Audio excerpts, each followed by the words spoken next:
김재구TV 김재구입니다. 또다시 오늘 윤미향과 관련된 사건이 새롭게 또 밝혀진 게 있습니다. 윤미향의 손영미 사건과 감춰진 진실, 이렇게 제가 말씀을 드리고 방송을 시작하겠습니다. 오늘 말이죠, 그 신문에는요 이렇게 또 발표된 게 있습니다. 마포쉼터 소장 극단 선택 전에 마지막 통화자가 누구였나? 그런데 마지막 통화한 사람이 윤미향입니다. 그러니까 손영미 소장이 사망하기 직전에 통화한 사람은 윤미향입니다. 지난 6일 정의교연대가 운영해온 마포구 위안부 피해자 쉼터에 고 손영미 소장이 숨지기 전에 마지막으로 통화한 인물은 윤미향 더불어민주당 의원인 것으로 확인이 됐습니다. 그리고요, 그 중앙일보나 조선일보에 따르면 손 씨는 당일 오전 10시쯤에 윤 의원과 마지막 통화를 했다는 것이죠. 10시쯤 당일. 그리고 손 소장은 10시 30분에 집으로 귀가를 했습니다. 거기까지 우리 다 알고 있잖아요. 통화 내용만 남아있을 뿐 통화 내용이 따로 저장된 것은 아니라고 한다. 이게 말이 안 되죠. 지금 경찰에서 이것을 확인한 결과 통화한 시간은 나오는데 내용이 없다는 거예요, 그 안에. 그리고요, 손 씨가 어느 장소에서 몇 분 동안 통화를 했는지는 확인이 되지 않았다는 겁니다. 손 씨의 생전 마지막 통화였는데 그것이 확인이 안 됐다는 거예요. 어떻게 이럴 수가 있습니까? 그런데 그것이, 그럼 손 씨가 그것을 통화 내역을 지울 수 있나요? 안 되잖아요. 그 손 씨가 가지고 있던 휴대전화는 손영미 소장이 차 안에 놓고 집에 갔어. 왜 그랬을까요? 그러니까 다 귀찮았던 거죠. 뭐 윤미향도 귀찮고, 무슨 얘기를 했길래 윤미향이가 손영미 소장하고 마지막 통화에서 무슨 얘기를 했길래 그날 밤 10시 55분에 싸늘한 죽음으로 발견이 됐을까요? 어쨌든 여기서 경찰이 말하는 부분에 내용이 없었다라는 그 말에는 우리가 어떻게 생각을 해야 되죠? 정말 이해가 안 되는 부분입니다.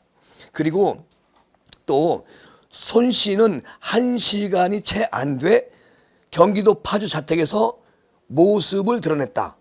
무슨 얘기냐면 손영미 소장이 오전 10시 57분 아파트 주차장에 내려 집으로 올라가는 모습이 폐쇄 회로에 CCTV에 담겨져 있다는 겁니다.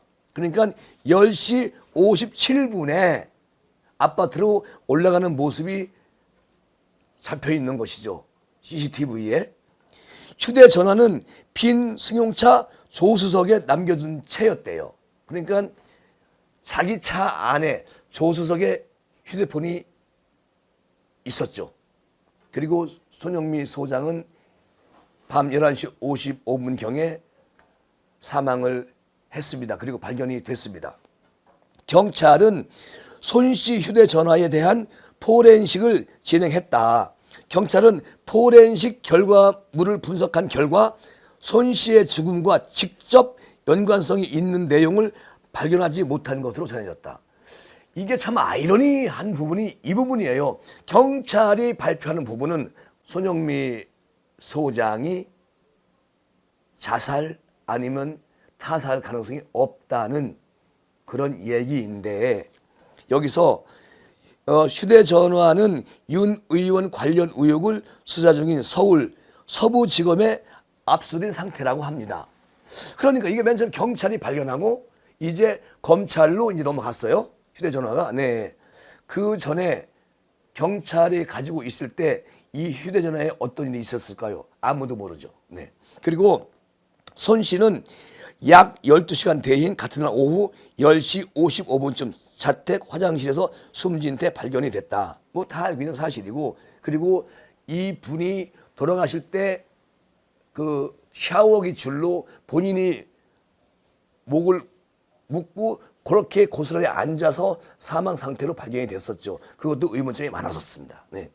그리고 이날 오후 9시에서 10시 사이에 손 씨 자택을 찾은 윤 의원의 5급 비서관 A씨가 안에서 인기척이 없자 오후 10시 33분쯤 119에 신고를 했습니다. 그렇게 확인이 됐죠. 그러니까 10시 33분에 신고를 하고 10시 55분쯤 소방관과 경찰이 온 것이죠. 그리고요, 윤 의원은 같은 날 밤 자신의 페이스북에 숨진 손 씨와 인연을 소개하는 과거 게시물을 올린 것이죠. 윤미향이가.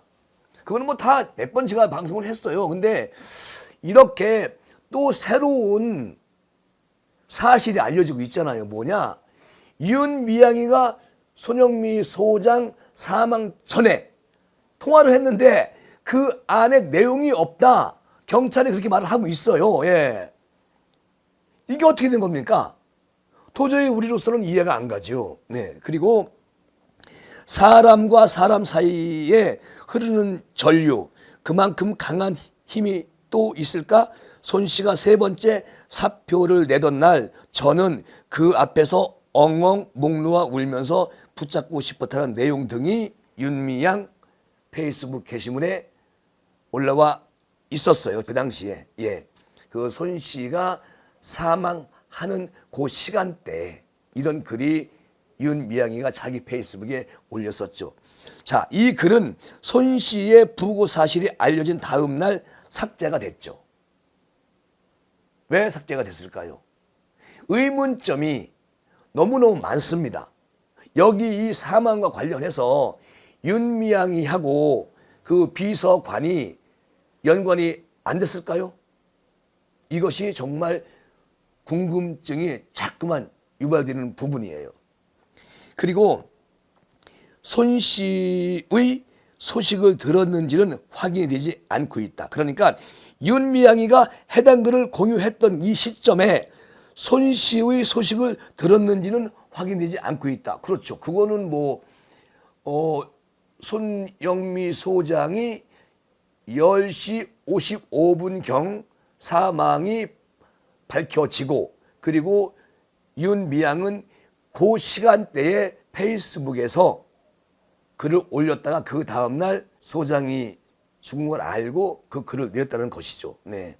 하여튼 묘한 그런 시간대입니다. 그리고 여기서 곽상도 의원이 또 이렇게 말을 하지요. 수사기관은 고 손영미 소장의 사망 경위에 대해서 철저하게 수사를 부탁드립니다. 이렇게 말을 해요. 그리고 숨진 손영미 마포 쉼터 소장이 할머니 돈을 빼내 가서 그것을 항의했다는 댓글이 또 올라왔습니다. 근데 그 댓글 작성자가 누구냐? 길원옥 할머니 손녀라고 합니다. 그러니까요, 제가 지난번에도 말씀드렸지만 손 소장이 돈을 빼갔어. 그 길원옥 할머니 손녀가 이거에 대해서 항의를 했다는 거예요. 자, 들어보시죠. 손 소장이 숨지기 전에 손 소장에게 똑바로 해야 한다는 문자를 보냈더니 얼마 후 변고가 났다. 이렇게 말을 해요. 그러니까 길원옥 할머니 손녀가 올린 글입니다. 여기에 대해 정 의원 측은 길원옥 할머니 아들에게 수천만 원을 건넸다고 하는 보도가 나왔습니다. 정 의원 측에서 그렇게 얘기를 했네요. 그리고 어제 제가 기자회견에서 밝힌 내용이 사실로 드러났습니다.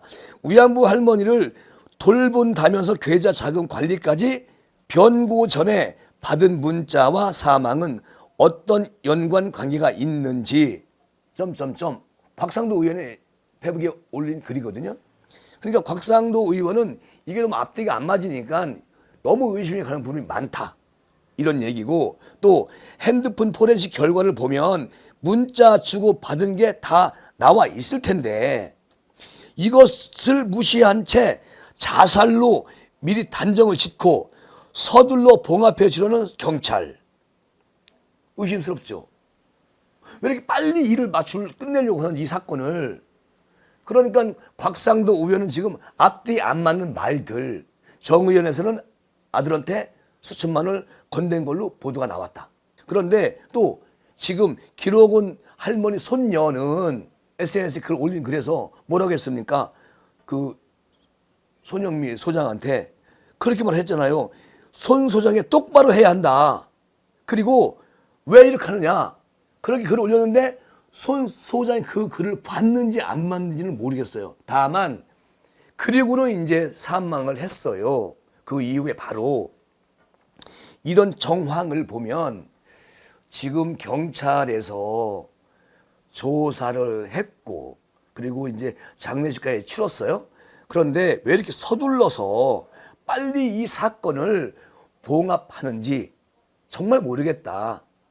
곽상도 의원은 그렇게 얘기를 해요. 저도 또 마찬가지로 그렇게 생각이 됩니다. 자, 그리고 후원금 불법 모금 외에 할머니 돈까지 손을 댄 사실이 밝혀지는 게 두려운 분들의 조직적인 은폐 시도일 것이다. 이렇게 곽상도 의원이 의심을 합니다. 그리고 제대로 밝히지 못하면 의문사가 될 수밖에 없습니다.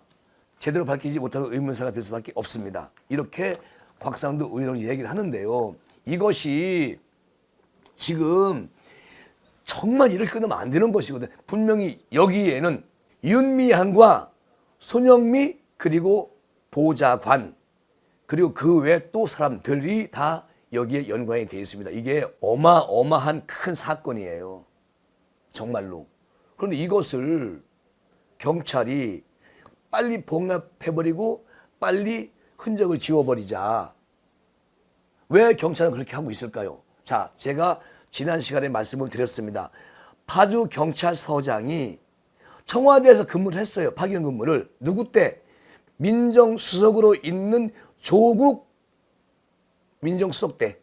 이때 청와대에서 파견으로 나와서 근무를 했죠.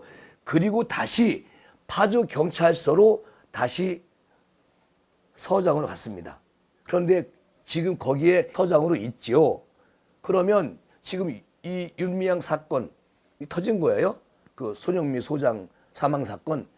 그래서 이것이 어떻게 연관이 되어 있는지 검찰에서 확실하게 조사를 해 주셔야 될 것 같습니다. 검찰은 믿습니다. 그러나 이미 경찰에서 조사한 그 과정에서 또 증거물들이 어떻게 됐는지 그거는 모르고 있기 때문에 답답하기만 합니다. 그리고 이한상 교수님께서 또 이렇게 글을 썼습니다. 보통 사람은 핸드폰 한두 시간 없으면 답답해서라도 분명히 찾으려고 할 텐데 쉼터 소장님은 윤미향 의원과 생전 마지막 통화한 후에 차에다가 휴대폰을 놓고서 그냥 아파트에 들어간 다음에 휴대폰을 찾으려 하지도 않고 신경을 안 썼다. 참 이해가 안 간다. 자, 여기서 손 소장은 일부러 전화기를 멀리 했을 수도 있겠습니다. 이한상 고려대학교 교수의 말씀이에요. 전화 받기가 싫거나 통화하기가 싫어서 쉼터 소장님의 명복을 빌며 이 진상을 밝혀주세요. 하루빨리 이 진상을 밝혀주세요. 이렇게 이한상 교수님이 또 말씀을 하네요.